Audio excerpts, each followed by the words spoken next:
الحمد للہ رب العالمین والصلاة والسلام علی سید المرسلین اما بعد فاعوذ باللہ من الشیطان الرجیم بسم اللہ الرحمن الرحیم ربی شرح لی صدری ویسر لی امری واحلل عقدۃ من لسانی یفقہوا قولی اللہم صل علی محمد وعلی آل محمد رضیت باللہ ربا وبالاسلام دینا وبمحمد صلی اللہ علیہ وسلم نبیا ورسولا یا حی یا قیوم برحمتک استغیث واصلح لی شأنی کلہ ولا تکلنی الی نفسی طرفۃ عین آمین۔ انشاءاللہ عز و جل ہم صحیح بخاری سے ہم کتاب پڑھ رہے تھے۔ کتاب اس بیان میں کہ مخلوق کی پیدائش کیوں گر ہوئی، اور اس میں آج ہم باب جو پڑھ رہے تھے لاسٹ ٹائم فرشتوں کا بیان۔ تو آئیے ہم حدیث مبارکہ پڑھتے ہیں 3217۔ نبی کریم صلی اللہ تعالیٰ علیہ وآلہ وسلم سے جبریل علیہ السلام نبی کریم صلی اللہ تعالیٰ علیہ وآلہ وسلم نے جبریل علیہ السلام سے ایک مرتبہ فرمایا، ہم سے ملاقات کے لیے جتنی مرتبہ آپ آتے ہیں اس سے زیادہ کیوں نہیں آتے؟ بیان کیا، اس پر یہ آیت نازل ہوئی، اور ہم نہیں اترتے مگر تیرے رب کے حکم سے، اسی کا ہے جو کچھ کہ ہمارے سامنے ہے اور جو کچھ ہمارے پیچھے ہے، آخری آیت تک۔ تو جبریل علیہ السلام حاضر ہوتے تھے نبی کریم کی بارگاہ میں، کبھی کبھی حاضر ہوتے تھے جب وحی نازل ہوتی تھی، کوئی آیتیں نازل ہوتی تھی، کوئی ضروری احکام نازل ہوتے تھے۔ تو آپ نے یہ پوچھا کہ آپ جو ہے اس سے زیادہ کیوں نہیں آتے، یعنی آپ جتنی بار آتے ہیں، کچھ عرصے بعد آتے ہیں، کچھ دنوں بعد آتے ہیں، تو اس سے زیادہ کیوں نہیں آتے؟ تو فرمایا، میں تو اپنے رب کے حکم سے ہی نازل ہوتا ہوں، آتا ہوں، اور جو کچھ میرے پاس اللہ تعالیٰ کی طرف سے ہے وہ میں پہنچا دیتا ہوں۔ اور پھر کیا فرمایا کہ جو ہے اللہ ہی کا ہے جو کچھ ہمارے سامنے ہے، جو کچھ ہمارے پیچھے ہے، یہ کمپلیٹ آیا جو ہے اس ٹائم پہ یہ وحی نازل ہوئی تھی۔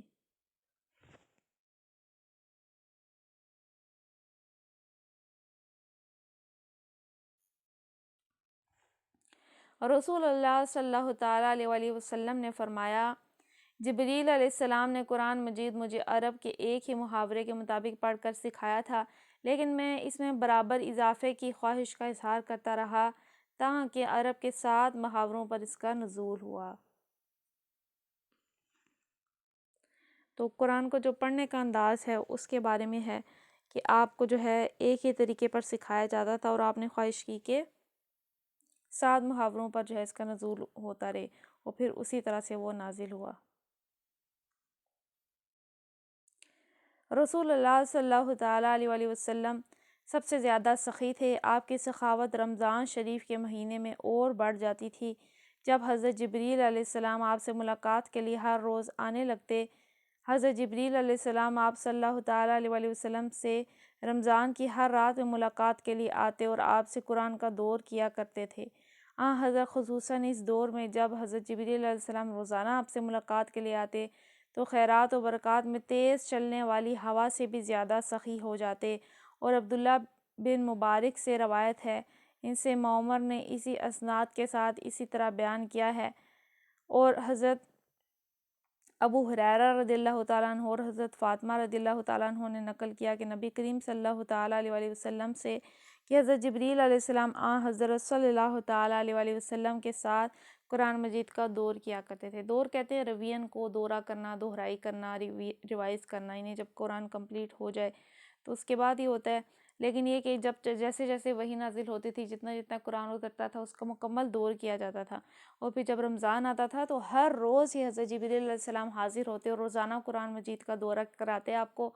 تو اب کیا ہے کہ اب ایسا موقع تھا، رمضان مہینہ بھی ایسا برکتوں عطاؤں والا، جنت کے دروازے بھی کھلے ہوتے ہیں، اللہ کی برکتیں بھی آ رہی ہیں، وہی والا فرشتہ بھی روز آ رہا ہے، تو آپ نبی کریم صلی اللہ تعالیٰ علیہ وآلہ وسلم کا کیا معاملہ ہوتا کہ بہت زیادہ سخاوت کرنے لگتے، بہت زیادہ سخی ہو جاتے، بہت زیادہ لوگوں کو دینے لگتے، اور جو ہے یہاں تک بتایا گیا کہ آپ تیز چلنے والی ہواؤں سے بھی زیادہ سخی ہو جاتے، یعنی خیرات و برکات میں۔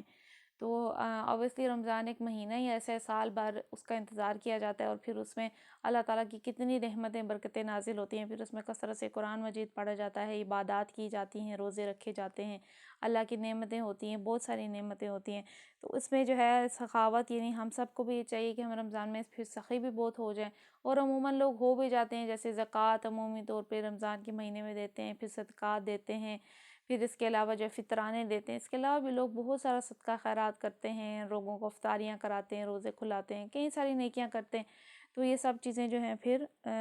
کنیکٹڈ ہیں اسی وجہ سے کہ نبی کریم صلی اللہ تعالیٰ علیہ وسلم نے اس کی تعلیم دی ہے اپنے عمل سے۔ 3221 ان سے ابن شہاب نے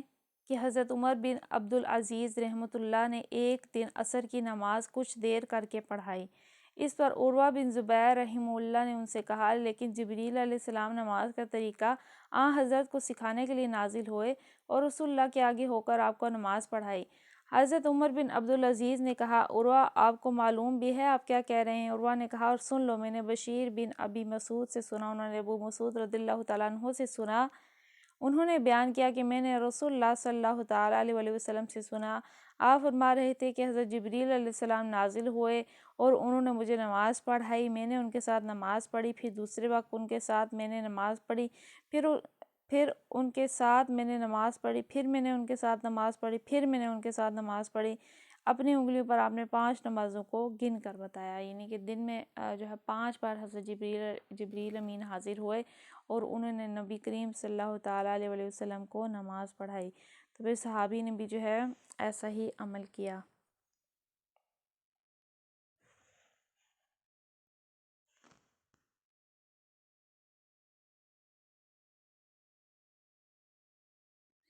حدیث نمبر 3222 رسول اللہ صلی اللہ تعالیٰ علیہ وسلم نے فرمایا، جبریل علیہ السلام کہہ گئے ہیں کہ تمہاری امت کا جو آدمی اس حال میں مرے گا کہ وہ اللہ تعالیٰ کے ساتھ کسی کو شریک نہ ٹھہراتا رہا ہوگا تو وہ جنت میں داخل ہوگا۔ آپ نے یہ فرمایا کہ جہنم میں داخل نہیں ہوگا، خواہ اس نے اپنی زندگی میں زنا کیا ہو، خواہ چوری کی ہو، خواہ زنا اور چوری کرتا ہو، یعنی کہ کوئی بھی عمل اتنا سخت گناہ کا نہیں ہے جتنا سخت شرک ہے، یعنی شرک عظیم ترین گناہ ہے۔ باقی گناہ اس کے مقابلے میں چھوٹے ہو جاتے ہیں، کیونکہ شرک بہت بڑا گناہ ہے۔ اللہ کی ذات میں، اس کی صفات میں، اس کی کسی صفت میں کسی اور کو بھی شریک سمجھنا، اس کے ساتھ کسی اور کو بھی پکارنا، اس کے ساتھ کسی اور کو بھی قادر سمجھنا، تو یہ سب چیزیں کیا ہیں؟ یہ سب چیزیں شرک ہیں، اس سے بچنا چاہیے۔ اور یا یہ کہ کسی انسان کو جو ہے سمجھنا، خدا سمجھنا، جیسے کہ عیسائی یا یہودی کرتے ہیں، حضرت عیسیٰ علیہ السلام کو انہوں نے خدا بنا لیا، یا کسی بت مورتی کو پوجنا، یا غیب میں جو ہے آپ کسی کی بھی پوجا کریں، اللہ کے ساتھ کسی اور کو پکاریں، یہ شرک ہے۔ یہ اتنا شدید گناہ ہے، ہم اسے شاید چھوٹا سمجھتے ہیں، لیکن یہ جو شرک ہے اتنا بڑا گناہ ہے کہ یہ معاف نہیں ہوگا۔ اس کے علاوہ جو اللہ چاہیں گے معاف فرما دیں گے۔ یہاں تک دیکھیے بتا دیا گیا ہے کہ یہاں تک کہ زنا ہو، خواہ چوری ہو، جو شدید ترین گناہ ہیں وہ بھی ہوں، لیکن جس نے اللہ کے ساتھ شریک نہیں کیا ہوگا تو وہ ضرور جنت میں داخل ہوگا۔ تو یہاں سے پھر ہم نیکسٹ ٹائم انشاءاللہ کنٹینیو کریں گے۔ ابھی ہم تفسیر کی طرف چلتے ہیں، یہ آج ہم کوئی دعا یاد کر لیتے ہیں، میرا خیال ہے پہلے۔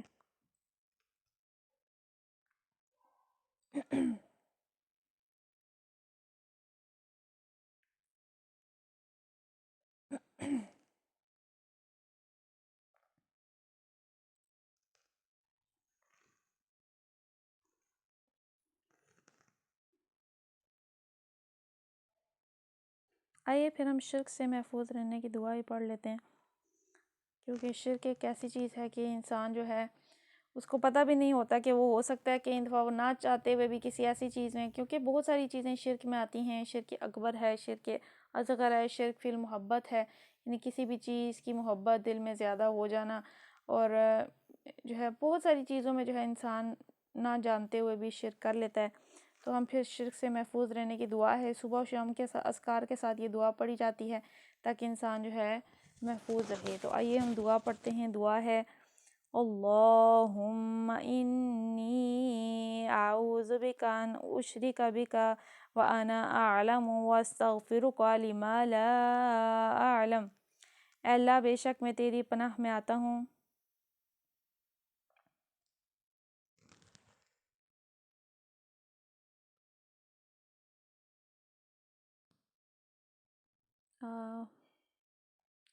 انٹرنیٹ کا کچھ ایشو ہو گیا ہے. میری آواز کلیئر ہے سب کو؟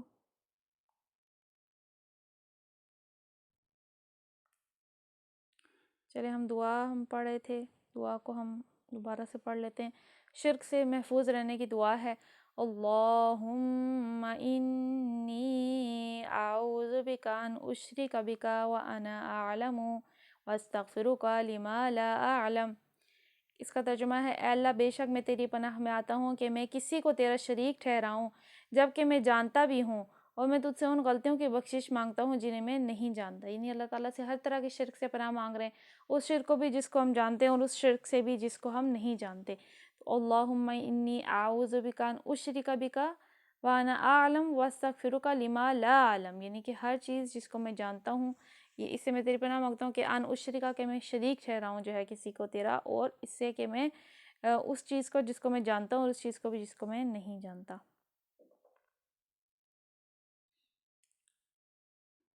تو یہ دعا انشاءاللہ عز و جل میں گروپ میں بھی بھیج دوں گی، آپ سب لوگ اس کو یاد کر لیجئے گا. پھر اس کو ہم کل کلاس میں سنیں گے تو کوشش کیجئے گا اس کو یاد کر لیں.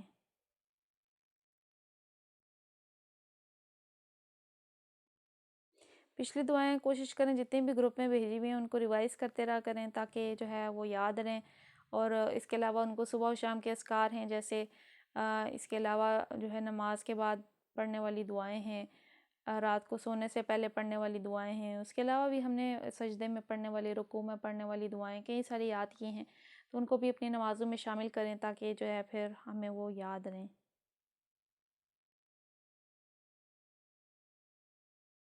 ہم تفسیر کی طرف چلتے ہیں. لاسٹ ٹائم ہم کیا پڑھ رہے تھے تفسیر میں؟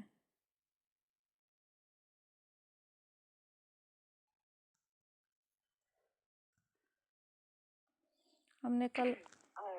کل ہم نے پڑھا تھا کہ اللہ کی بندگی کرو اور اس کے علاوہ کسی کو شریک نہ کھاؤ، اور ماں باپ اور رشتے. جی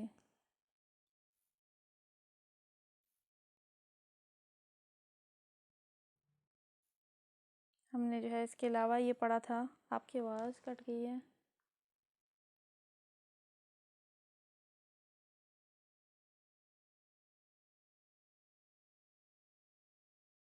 آپ کی آواز کٹ گئی، آپ پھر سے بتائیں، میرا انٹرنیٹ ایشو ہے کچھ.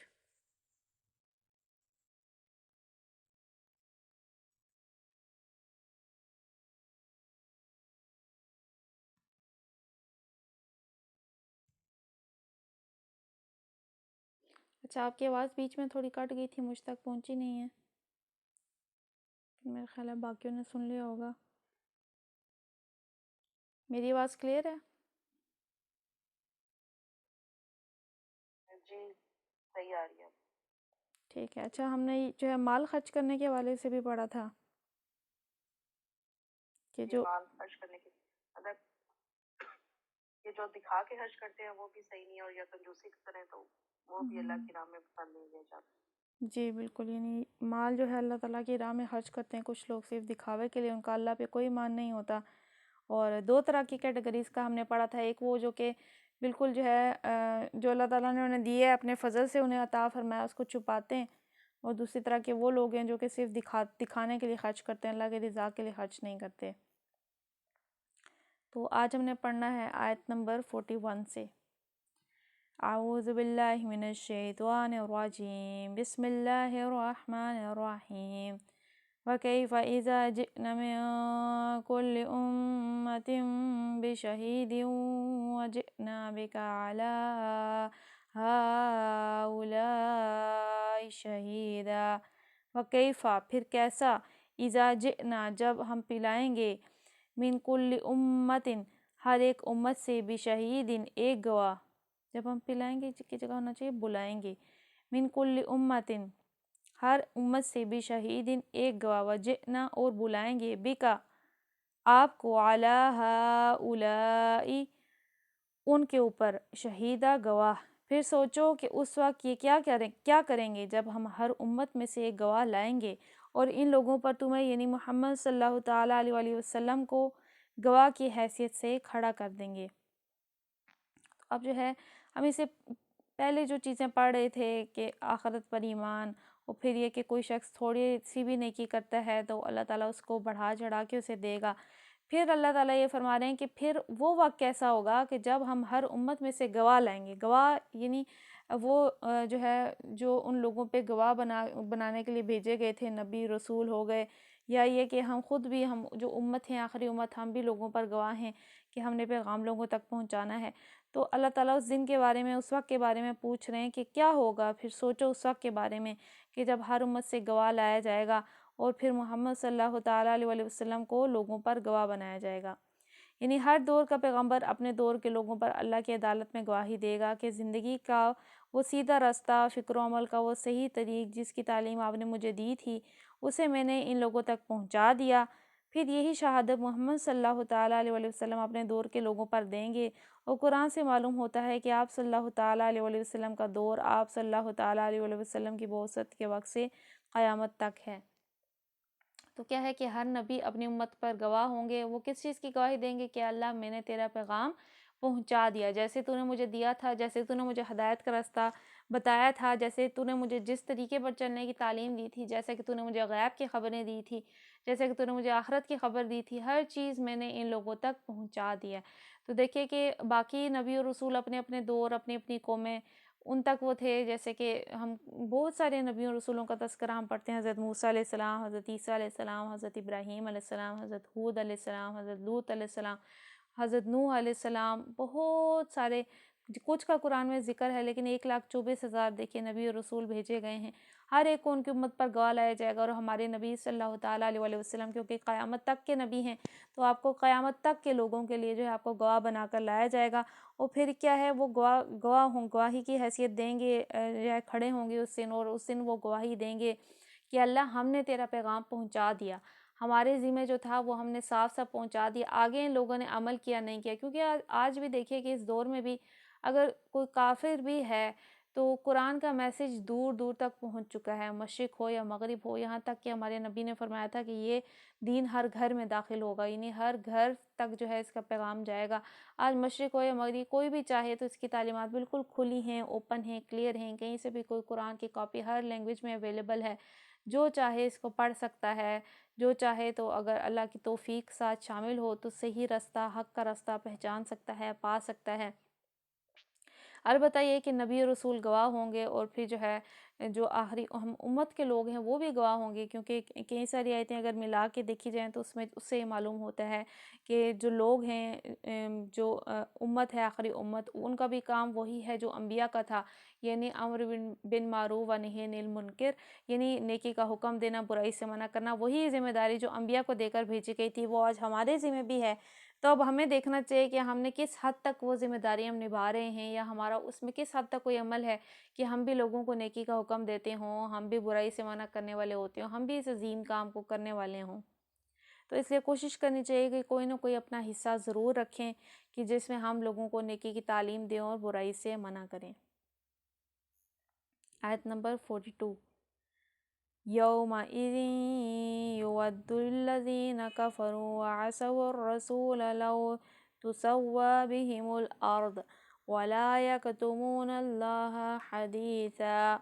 يومئذ يود، اس دن آرزو کریں گے، الذین کفروا، وہ لوگ جنہوں نے کفر کیا، وعصوا الرسول، اور نافرمانی کی رسول کی، لو تسوى، کاش برابر کر دی جائے، بہم الارض، ان پر زمین، ولا یکتمون، اور نہ چھپائیں گے، اللہ جئنا، اللہ کوئی بات۔ اس وقت یہ لوگ جنہوں نے رسول اللہ صلی اللہ تعالیٰ علیہ وآلہ وسلم کی بات نہ مانی اور اس کی نافرمانی کرتے رہے، تمنا کریں گے کہ کاش زمین پھٹ جائے اور وہ اس میں سما جائیں، وہاں یہ اپنی کوئی بات اللہ سے نہ چھپا سکیں گے۔ تو اب دیکھیے کہ یہ چیز تو کلیئر ہے کہ یہ قرآن جو ہے اسی سورس سے آیا ہے جس سورس سے پچھلے کتابیں آئی ہیں، یعنی اسی ذریعے سے آیا ہے، وہیں سے آیا ہے، اس کی وہی تعلیمات ہیں، اسی سے ملتی جلتی ہیں جو اس سے پہلے انجیل میں، زبور میں، تورات میں موجود ہیں، جو بائبل ان کے پاس موجود ہے، انہی نبیوں رسولوں کا تذکرہ ہے، لیکن وہ ایک جو ہے تحریف شدہ حالت میں ہیں۔ وہ کتابیں جو ہے ان کے ڈیفرنٹ ورژنز ہیں، ان کو خود بھی پتہ ہے کہ یہ اوریجنل اس میں احکام نہیں ہے، اس میں ان کے جو بھی لکھنے والے بعد کے لوگ تھے انہوں نے اپنی طرف سے باتیں ایڈ کی ہیں، شامل کی ہیں، یہاں تک کہ جو تفسیر ان کے پادری وغیرہ یا وہ پاسٹرز وغیرہ کرتے تھے انہوں نے اس کو بھی کتاب کا حصہ بنایا ہوا ہے، اور وہ بالکل ایک جمبل اور مرج فارم میں ان کے پاس موجود ہے۔ لیکن یہ چیز کلیئر ہے کہ اس کتاب کی سورس وہی ہے جو جس کی سورس جو ہے قرآن مجید ہے۔ یہ چیز بالکل کلیئر ہے کہ آخری نبی یہی ہیں۔ یہ چیز کلیئر ہے کہ یہ نبیوں رسولوں میں سے ہیں، اور ان کی جو ہے قرآن کتاب کو اس طرح سے محفوظ رہنا لفظ بلفظ، یہ بھی ایک عظیم معجزہ ہے۔ پھر اسلام کا دنیا میں اس طرح سے چھا جانا، ایک دم سے جو ہے کیسر و کسرا فتح ہو جانا، اور اسلام کی فتوحات دور دور تک جو ہے عرب سے لے کے پوری دنیا تک اس پیغام کا پہنچ جانا، یہ سب چیزیں نشانیاں تھیں اس کی کہ یہ دین حق ہے۔ لیکن اس کے باوجود جو ہے جو لوگ آج کل ہر چیز میں چھوٹی چھوٹی بات میں دین کو بدنام کرنے کی کوشش کرتے ہیں، یا جو ہے لوگوں کو گمراہ کرنے کی کوشش کرتے ہیں، اور رسول اللہ صلی اللہ تعالیٰ علیہ وآلہ وسلم کی گستاخی کرتے ہیں، اور چھوٹی چھوٹی باتوں کو پکڑ کر وہ ان کا ایسی باتیں اس سے نکالتے ہیں کہ جس سے مسلمانوں کے دلوں کو تکلیف پہنچے، تو پھر جو ہے وہ جو ایسے لوگ ہیں جو اللہ رسول کے نافرمان ہیں، گستاخ ہیں، ان کا انجام کیا ہوگا؟ وہ اس وقت تمنا کریں گے کہ دیکھیں کہ ہر نبی اپنی امت پر گواہی دے گا، لیکن ان لوگوں نے اس کے باوجود بھی حق کی دعوت قبول نہیں کی، تو وہ اس دن تمنا کریں گے کہ کاش زمین پھٹ جائے، وہ اس میں سما جائیں، کیونکہ وہ یہی بار بار دیکھیں قرآن میں ایسے لفظ بار بار آتے ہیں، کوئی وہ خواہش کریں گے کاش کہ میں مٹی ہوتا، وہ خواہش کریں گے کہ کاش موت میرا کام تمام کر دیتی ہے، وہ خواہش کریں گے کہ کاش زمین پھٹ جائے اور وہ اس میں سما جائے، نہیں، وہ یہ چاہیں گے کہ ہم بس ختم ہو جائیں، فنا ہو جائیں۔ حالانکہ دیکھیں انسان زندگی کو پسند کرتا ہے، زندہ رہنے کو پسند کرتا ہے، لیکن ان کو معلوم ہوگا کہ اب جو انہیں اس کو زندگی ملنی ہے وہاں نہ جینا ہے نہ مرنا ہے، نہیں، ان کو ہمیشہ کی سزا ملنی ہے، تو سب خواہش کریں گے کہ کاش ہم زمین کھل جائیں، اس میں سما جائیں، ہم ختم ہو جائیں، ہم فنا ہو جائیں۔ اور پھر یہ کہ اللہ سے وہ کچھ بھی بات چھپا نہیں سکیں گے، ہزاروں بہانے بنائے انہوں نے، جو جو گمراہیاں کی ہیں، جو جو گستاخیاں کی ہیں، جو جو گناہ کیے ہیں، اس سب کا انجام تو ان کو بھگتنا پڑے گا۔ تو وہ جو ہے اپنی کوئی بھی بات اللہ سے، کوئی چھوٹا گناہ ہے، بڑا گناہ ہے، یہاں تک کہ ہماری آنکھ کی جو نافرمانی ہے، ہماری زبان کی، ہمارے دل میں کسی خیال کا گزرنا، اللہ سے کچھ بھی پوشیدہ نہیں ہے، اور اللہ تعالیٰ جو ہے ہر چیز کا حساب لیں گے۔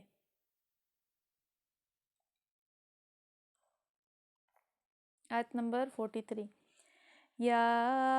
ایھا الذین آمنوا لا تقربوا الصلاة وانتم سکارى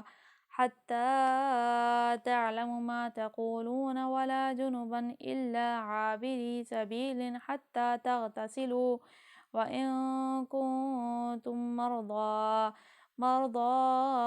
أو على سفر أو جاء أحد منكم من الغائط أو لامستم النساء فلم تجدوا ماء فتيمموا صعيدا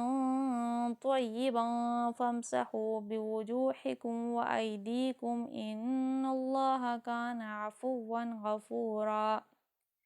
یا ایھا الذین آمنوا، اے وہ لوگ جو کہ ایمان لائے ہو، لا تقربوا الصلاۃ، نہ نزدیک جاؤ نماز کے، وانتم سکارى، جب کہ تم نشے سے ہو، حتی تعلموا، یہاں تک کہ سمجھنے لگو، ما تقولون، وہ جو کہ تم کہتے ہو، ولا جنبا، اور نہ غسل کی حاجت میں، الا عابری سبیل، سوائے اس کے کہ تم سفر حالت میں ہو، حتی تغتسلوا، یہاں تک کہ تم غسل کر لو، وَإِن كُنتُم مَرْضَىٰ، اگر تم میں سے کوئی مریض ہو، او علی سفرین، یا سفر پر ہو، او جاء احد منکم من الغائط، یا آئے تم میں سے جائے ضرور، او لامستم، یا تم پاس گئے، النساء، عورتوں کے، فلم تجدوا ماء، اور پھر تم نے نہ پایا پانی، فتیمموا صعیدا طیبا، تو تم تیمم کرو مٹی سے جو پاک ہو، فامسحوا، مسح کر لو، بوجوہکم، اپنے چہرے کا، وایدیکم، اور اپنے ہاتھوں کا، ان اللہ، بے شک اللہ، کان عفوا غفورا، ہے بہت معاف کرنے والا، بخشنے والا۔ اے لوگو جو ایمان لائے ہو، تم نشے کی حالت میں ہو تو نماز کے قریب نہ جاؤ، نماز اس وقت پڑھنی چاہیے جب تم جانو کہ کیا کہہ رہے ہو، اور اس وقت جنابت کی حالت میں بھی نماز کے قریب نہ جاؤ جب تک کہ غسل نہ کر لو، ایلا یہ کہ راستے سے گزرتے ہو اور اگر کبھی ایسا ہو کہ تم بیمار ہو یا سفر میں سے ہو یا تم میں سے کوئی شخص رفع حاجت کر کے آئے یا تم نے عورتوں سے لمس کیا ہو اور پانی نہ ملے تو پاک مٹی سے کام لو اور اسے اپنے چہروں اور ہاتھوں پر مسح کر لو، اور بے شک اللہ نرمی سے کام لینے والا اور بخشش فرمانے والا ہے۔ تو آیت ہے تیمم کا احکام اس میں نازل ہوا ہے۔ سب سے پہلا حکم جو ہے وہ شراب کے حالت میں جو ہے نماز کی حرمت کا تھا۔ آئیے اس کے بارے میں پڑھتے ہیں۔ یہ شراب کے متعلق دوسرا حکم ہے۔ پہلا حکم وہ تھا جو سورہ بقرہ میں گزر چکا ہے، اس میں صرف یہ ظاہر کر کے چھوڑ دیا گیا تھا کہ شراب بری چیز ہے، اللہ کو پسند نہیں، چنانچہ اس کے بعد ایک گروہ نے شراب پینے سے پرہیز کیا، لیکن بہت سے لوگ بدستور استعمال کرتے رہے، حتیٰ کہ بسا اوقات نشے کی حالت ہی میں نماز پڑھنے کھڑے ہو جاتے تھے اور کچھ کا کچھ پڑھ جاتے تھے۔ اور ایسے ہی دیکھیں کہ قرآن میں اگر ہم ذرا سی زبر زیر کی غلطی کر دیں، اللہ تعالیٰ معاف فرمائے، تو اسے اس کا میننگ تبدیل ہو جاتا ہے۔ تو اب جو صحابہ پہلے جب قرآن میں، کیونکہ دیکھیے قرآن بتدریج نازل ہوا، اس میں حکم ایک دم سے نہیں آگے کہ شراب حرام ہے، کیونکہ ایسی چیز تھی کہ لوگوں کے یہاں بہت کامن تھی، تو پہلے ان کو کلیئر کیا گیا، ان کے مائنڈ میں ڈالا گیا کہ اچھی چیز نہیں ہے، یہ حرام چیز ہے، یہ شیطانی کاموں میں سے ہے، شراب جوا، یہ پہلے ہم نے سورہ بقرہ میں ہم پڑھ چکے ہیں۔ پھر اب اس کے بعد جو ہے حرمت یہ نازل ہوئی کہ نماز کی حالت میں نہ، جب شراب کی حالت میں تو نماز نہ پڑھو، ایسی حالت میں نماز کے قریب نہ جاؤ۔ تو پھر اس سے سیکنڈ حکم نازل ہوا، پھر تھرڈ حکم جو ہم آگے جا کے پڑھیں گے کہ بالکل کمپلیٹ حرمت ہو گئی تھی کہ یہ جو ہے حرام کیا گیا ہے۔ تو اب ہوتا کیا تھا کہ شراب جو ہے اس کی حالت میں دیکھیے کہ اب آہستہ آہستہ سے حکم نازل ہوا نا، اب نماز تو دن میں 5 بار پڑھنی ہے، اور اگر شراب کی حالت میں، نشے کی حالت میں، تو اس کا مطلب ہے کہ پورا دن یعنی نہیں پڑھیں، نہیں پئیں گے تو تبھی جا کے گزارا ہوگا، نہیں آہستہ آہستہ سے ان کو اس چیز سے چھڑوایا گیا۔ غالباً 4 ہجری کی ابتدا میں دوسرا حکم آیا اور نشے میں نماز پڑھنے کی ممانعت کر دی گئی۔ اس کا اثر یہ ہوا کہ لوگوں نے اپنے شراب پینے کے اوقات بدل دیے اور ایسے اوقات میں شراب پینی چھوڑ دی جن میں اندیشہ ہو کہ کہیں نشے ہی کی حالت میں نماز کا وقت نہ آ جائے۔ تو لوگوں نے کیا کیا کہ وقت، کیونکہ 5 وقت نمازیں بھی پڑھنی ہے اور نشے کی حالت میں نماز پڑھ بھی نہیں سکتے، تو انہوں نے وقت تبدیل کر لیا، ایسا وقت جس میں یعنی نماز نہ آتی ہو، ایسے کسی وقت میں انہوں نے رکھ لیا۔ تو اس کے کچھ مدت بعد شراب کا قطعی حرمت کا وہ حکم آیا جو سورہ مائدہ کی آیت نمبر 90 میں ہے، ٹھیک ہے، پھر کمپلیٹ حرمت ہو گئی تھی، اور ہم سب کے لیے کیا ہے، ہم سب کے لیے کمپلیٹ حرمت ہے۔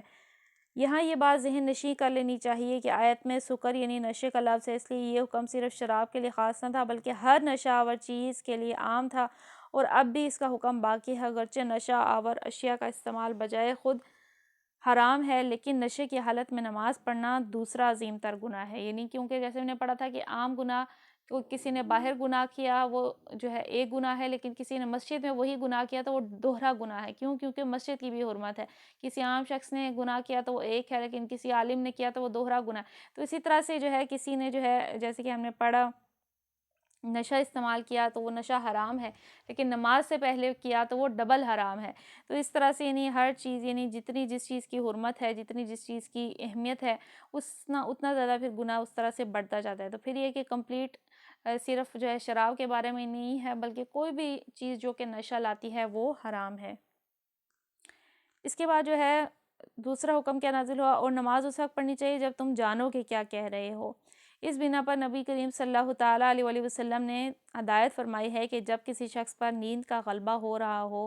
اور وہ نماز پڑھنے میں بار بار اونگ جاتا ہو تو اسے نماز چھوڑ کر سو جانا چاہیے۔ بعض لوگ اس آیت سے استدلال کرتے ہیں کہ جو شخص نماز کی عربی عبارت کا مطلب نہیں سمجھتا اس کی نماز نہیں ہوتی، لیکن علاوہ اس کے یہ ایک بے جا تشدد ہے، خود قرآن کے الفاظ بھی اس کا ساتھ نہیں دیتے۔ قرآن میں حتیٰ